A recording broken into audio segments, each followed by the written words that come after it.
Hello everyone, सुप्रभातम। मैं Pravesh Sharma. Welcome back to my channel. आज हमारा टॉपिक है माध्यमिक शिक्षा आयोग सेकेंडरी एजुकेशन कमीशन पार्ट 2। तो आइए इसी के विषय में हम आगे देखते हैं। अब जो नेक्स्ट पॉइंट है हमारा भाषाओं का अध्ययन, स्टडी ऑफ लैंग्वेज। तो इसके विषय में आयोग ने क्या सुझाव दिए हैं, तो आइए इसके विषय में देखते हैं। हिंदी का स्थान। आयोग ने इस बात पर बल दिया है कि हिंदी को विद्यालय स्तर पर अध्ययन का अनिवार्य विषय बनाया जाना चाहिए। इस पक्ष में आयोग के जो तर्क हैं वे इस प्रकार से हैं। भारत के संविधान में हिंदी को राजभाषा का स्थान प्रदान किया गया है।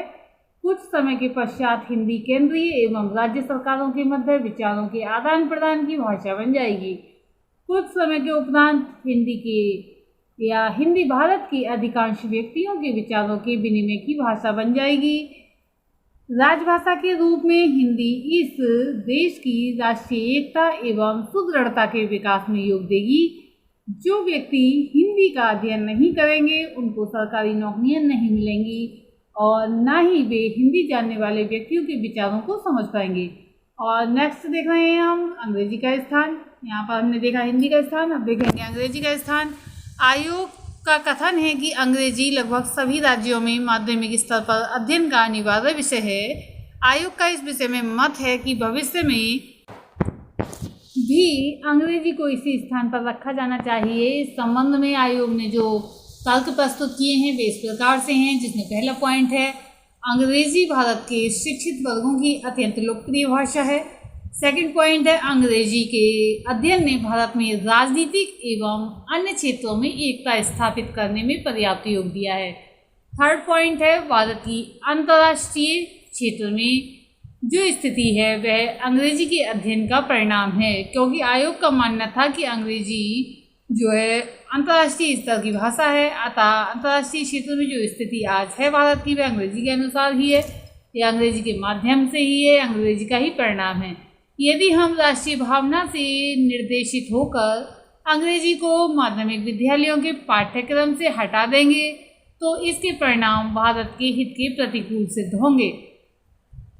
सबसे पहले हमने देखा यहाँ पर हिंदी का स्थान, फिर देखा अंग्रेजी का स्थान, अब देखेंगे संस्कृत का स्थान कि माध्यमिक शिक्षा आयोग क्या सोचता है इस विषय में, क्या सुझाव हैं उसके। आयोग ने माध्यमिक विद्यालयों के पाठ्यक्रम में संस्कृत को स्थान दिए जाने के पक्ष में जो अकाट्य तर्क दिए हैं वे इस प्रकार से हैं। संस्कृत भारत की अधिकांश भाषाओं की जननी है, अतः इसका ज्ञान अनिवार्य है। बहुत ही अच्छा पॉइंट दिया है। संस्कृत ने धार्मिक धार्मिक एवं सांस्कृतिक दृष्टियों से व्यक्तियों को सदैव अपनी ओर आकृष्ट किया है, अतः इसकी उपेक्षा करना विवेक का प्रमाण नहीं है। संस्कृत का अध्ययन करके ही भारत के प्राचीन ग्रंथों में विद्यमान ज्ञान की जानकारी प्राप्त की जा सकती है, अतः अध्ययन को प्रोत्साहित करना आवश्यक है। पाठ्यक्रम नेक्स्ट पॉइंट हम देख रहे हैं, इसके विषय में आयोग ने क्या सुझाव दिए हैं इसके विषय में हम देखेंगे। जो सुझाव दिए इस प्रकार से हैं, जिसमें पहला पॉइंट है कि पाठ्यक्रम में पर्याप्त विविधता एवं लचीलापन होना चाहिए ताकि ये छात्रों की विभिन्न रुचियों एवं आवश्यकताओं को पूर्ण कर सके। पाठ्यक्रम का निर्माण स्थानीय आवश्यकताओं एवं परिस्थितियों को ध्यान में रखकर किया जाना चाहिए। पाठ्यक्रम का सामाजिक जीवन से घनिष्ठ संबंध होना चाहिए और छात्रों को इस जीवन की महत्वपूर्ण क्रियाओं के संपर्क में लाया जाना चाहिए। नेक्स्ट जो तर्क दिया है वह इस प्रकार से है, पाठ्यक्रम के विषयों का एक दूसरे से एवं जीवन से प्रत्यक्ष संबंध होना चाहिए। अब हम नेक्स्ट पॉइंट देखेंगे, पाठ्यक्रम के विषय क्या होने चाहिए।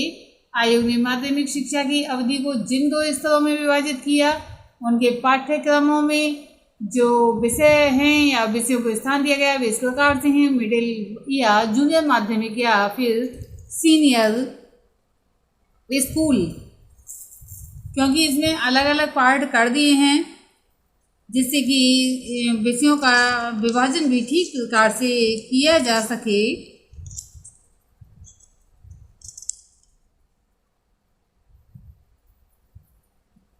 सबसे पहले हम देखेंगे भाषाएं यानी कि लैंग्वेजेस।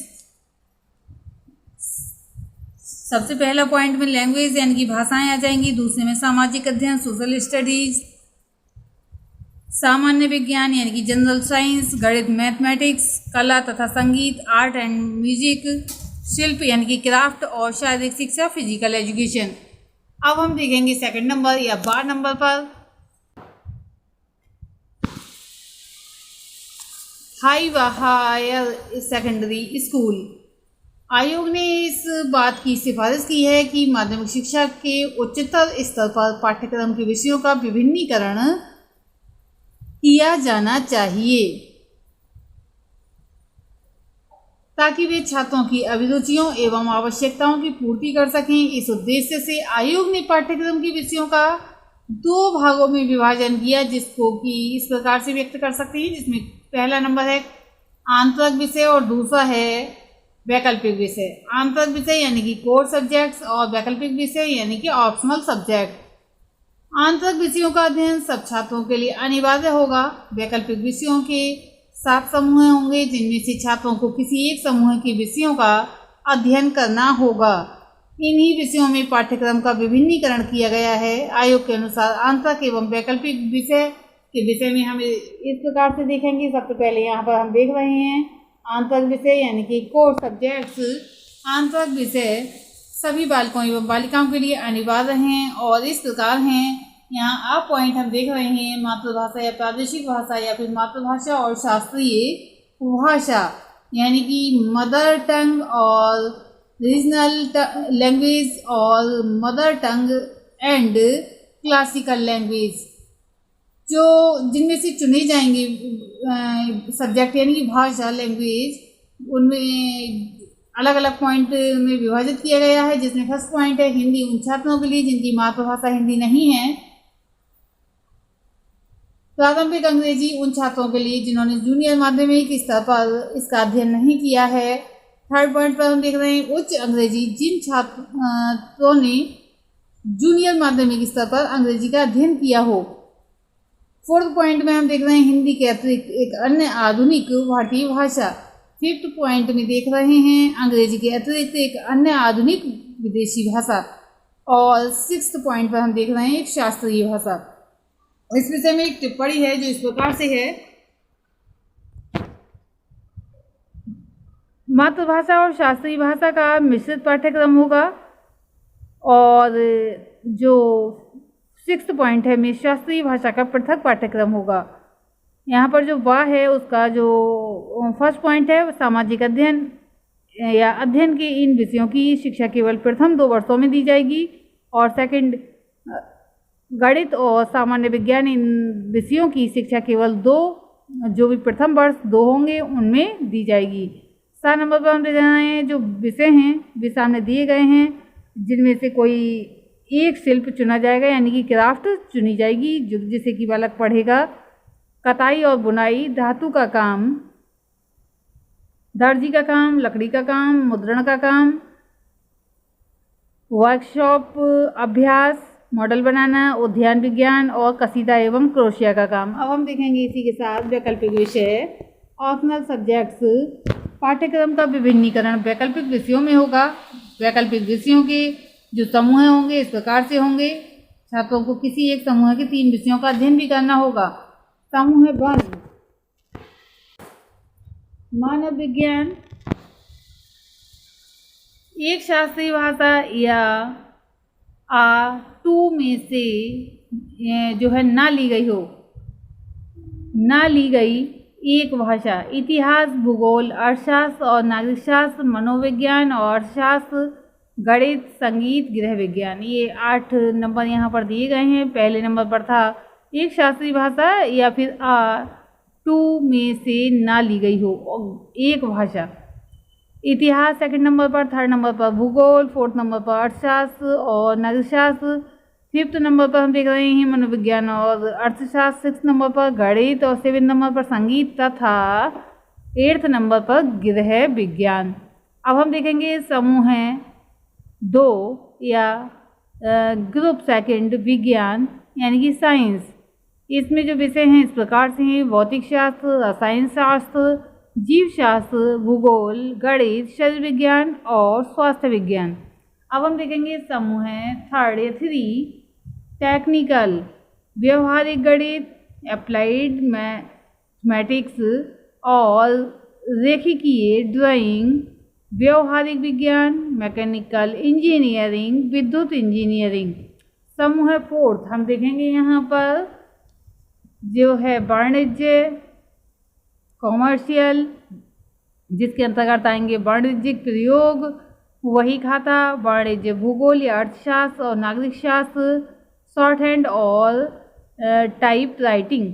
फिफ्थ ग्रुप यानी कि समूह 5 कृषि यानी कि एग्रीकल्चर, सामान्य कृषि, पशुपालन, औद्योगिक और बागवानी, कृषि रसायन और वनस्पति विज्ञान। समूह है 6 ललित कलाएं यानी कि फाइन आर्ट्स, कला का इतिहास, ड्राइंग और डिज़ाइन बनाना, चित्रकला, मॉडल बनाना, संगीत और नृत्य आदि। अब हम देखेंगे समूह है 7 गृह विज्ञान, डोमेस्टिक साइंस, जिसके अंतर्गत है गृह अर्थशास्त्र, पोषण और पाक कला, मातृ कला और शिशुपालन, गृह प्रबंध और गृह उपचारण। अब हम देखेंगे 7वें नंबर पर गृह विज्ञान, गृह अर्थशास्त्र, पोषण और पाक कला,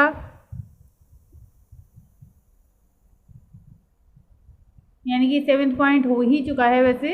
अब इसी के आगे का हम देखेंगे पाठ्य पुस्तकें यानी कि टेक्स्ट बुक। आयोग ने पाठ्य पुस्तकों के सुधार करने के लिए जो सुझाव दिए वे इस प्रकार से हैं। पाठ्य पुस्तकों के स्तर को ऊंचा उठाने के लिए प्रत्येक राज्य में एक उच्च स्तरीय पाठ्य पुस्तक समिति यानी कि high power text book committee का संगठन किया जाना चाहिए।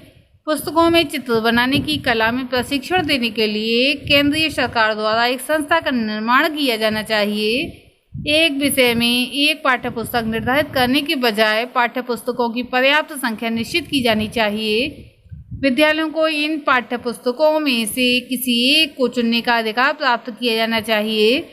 पाठ्य पुस्तकों एवं अध्ययन की अन्य पुस्तकों में शीघ्र परिवर्तन करने की प्रचलित प्रथा का अंत किया जाना चाहिए। आज के लिए इतना ही, जो अभी शेष है नेक्स्ट वीडियो में हम देखेंगे।